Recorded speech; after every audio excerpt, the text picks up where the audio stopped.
ጠቅላይ ሚኒስትሩ ኖቤልን አሸንፈው እንደተመለሱ ከኦስሎ እንደመጡ አቀባበል ተደርጎላቸው ነበር የመንግስት ባለስልጣኖች ታዋቂ ሰዎች ሃይማኖት አባቶችም ነበሩ በዛ እና ቀዳማዊ እመቤቷን ባለመጨበጡ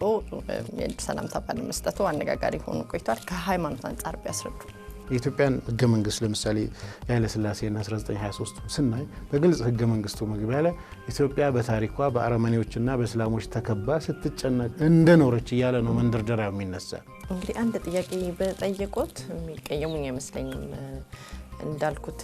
ሃይማኖት በጣም ሴንሲቲቭ እንደሆነ አረዳለሁና እስልምና በመላው ዓለም ላይ ለምንድነው በዚህ ደረጃ የሚፈራው አሁን የተወሰኑ ቪዲዮዎችን ሳይ እንደ ቀልድ ናቸው ቪዲዮዎቹ ለምሳሌ እርሶ ተቀምጠው ነጮቹ ናቸው ብዙ ጊዜ እንደዚህ አይነት ሲሰሩ ማያቸው የሆነ ሰው ዝም ብሎ ያለፈ ሱሪ ያረጋ ጃኬት ያረጋ ኮፍያ ያረጋ ሰው የሆነ ነገር ወርወር አድርጎ ሲሄድ ብዙ ሰው አይደነግጥም ጀለቢያ ያረጋ ጺሙን ያሳደገ አይተመጠመ ሰው ወርውሮ ሲሄድ ብዙ ሰው ዋው ሲገባ ይቻለው በቪዲዮ ውስጥ ብዙ ሰው ሮጦ እንትን ሲል ጣራ ላይ ሲወጣ ግር ብሎ ሲወጡ ምናልባይቼ በጣም ይገርመኛል ለምንድነው እስልምና በዚህ ደረጃ በዓለም ላይ በጣም አስፈሪ ሆኖ አንድ ሙስሊም እንደ አጥፊ የሚቆጠርበት ሁኔታ ለምንድነው የተፈጠረው ማን ነው ይሄን የሰራው ኢትዮጵያ ውስጥ የዓለም ዜናን የኢትዮጵያ ቴሌቪዥን ሁሉ ይዘግባል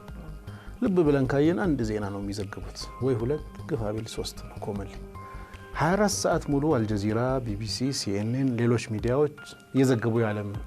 የኢትዮጵያ ሚዲያ አንዷን ዜና መርጦ ነው የሚዘግበው ያቺ ዜና ምንድነች ብለን እስቲ ብናስብ አብዛኛው ጊዜ ወይ ቦኮ ሐራም ነች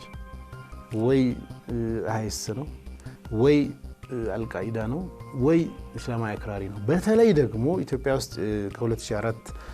አንስቶ በነበረው የሙስሊም መብት እንቅስቃሴ ላይ ዴይሊ ዜናዎችን ወደ ኋላ መለስ ብለን ስናይ ቢያንስ እነዚህ ነጥቦች አንድ ዜና ዓለም ላይ ከተወጣ ያቺናት ፒክ የምትደረግ በፍልስጤምና በእስራኤል ሰጣ ገባ ላይ በእስራኤል አንድ አጥፍቶ ጠፊ አውቶቡስ አጋየ በጣም ተደጋጋሚ ሰማው የነበረው ዜና ነው በየጊዜው በእስልምና አጥፍቶ መጥፋት ወንጀል ነው ወይንስ ጽድቅ ነው ኢትዮጵያ ውስጥ ሸሪዓ ፍርድ ቤት ተቆመው የሸሪዓ ፍርድ ቤት ተቋቋመው ሙስሊሞች የቤተሰብ ጉዳይ የባልና ሚስት ጉዳይ የውርስ ጉዳይ መሰል ጉዳዮቻችንን ቁርአን የሚነግረው አለ ሐዲስ የሚለው ይሄን ሸሪዓ ፍርድ ቤት ሄደው ይዳኙ ተብሎ አሁን ባለው ሴኩራል ስርዓት ውስጥ ቆመው እየተዳኘ የእስልምና ተግዳሮቶች በኢትዮጵያ ምንድናቸው አንድ ቀን ግን እንደግል ልወዳደር ይችላል እንደግል ውስጥ አልፎ የሚመጣ ነው የወሰንኩት የለኝም እንግዲህ እርሶ ወደ 6 አመት ገደማ ወደ 5 አመት ተኩል በላይ ነው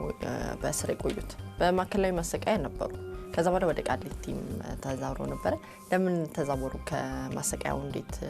በአጠቃላይ 34 ናቸው ከነዚህ ውስጥ 21 የሚሆኑት ሰማራ ክልል ውስጥ ነው የተፈጸሙት 7 የሚሆኑት ኦሮሚያ ክልል ውስጥ ነው ደቡብ ክልል አንድ እንደዚሁም ድሬዳዋም ተመሳሳይ አንድ ትግራይም አንድ የፈረሱባቸው ሂደቶች አሉ